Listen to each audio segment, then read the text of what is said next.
Уважаемые соотечественники, статистические данные на 28 августа. Выписано 234 пациента. В Бишкеке выписано 104, в городе Ош 10, в Чуйской области 20, в Волжской области 25, в Таласской области 4, в Нарынской области 3, в Высокойской области 22, в Джалабадской области 32, в Баткенской области 14. За весь период выписано с выздоровлением 37 726 пациентов, что составляет 86,6% от числа всех зарегистрированных случаев. За прошедшие сутки в то же время было выявлено и зарегистрировано 128 новых случаев заболевания. Из них 47 случаев лабораторно подтвержденных COVID-19 случаев.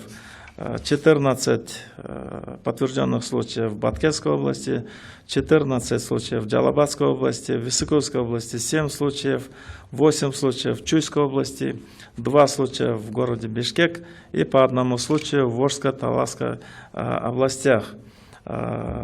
Клиника эпидемиологически выставленных подтвержденных случаев 81. Из всех новых выявленных случаев в Бишкеке 18, в городе Ош 3, в Чуйской области 12 новых случаев, в Волжской области 14, в Таласской области 6 случаев, в Нарынской области 3, в Высокойской области 24, в Джалабадской области 27 и в Баткенской области 21 случай. Таким образом, за весь период зарегистрировано всего 43 587 случаев. Из них 18 651 случай лабораторно подтвержденных и 24 936 случаев – это клиника эпидемиологически подтвержденные случаи.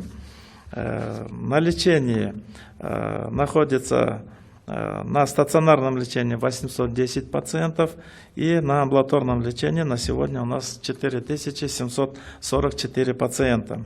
В стационарах города Бишкек 181 пациент у нас, в городе Ош 23, в Чуйской области 64, в Волжской области 113, в Таласской области 36, в Нарынской области 27, в Высокойской области 134, в Джалабадской области 140, в Баткенской области 92 пациента.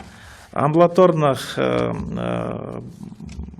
пациентов, которые получают лечение в домашних условиях, в Бишкеке 2682, в городе Ош 367, в Чуйской области 440, в Волжской области 539, в Таласской области 7, в Нарынской области 31, в Высокойской области 297, в Джалабадской области 204 и в Баткенской области 177.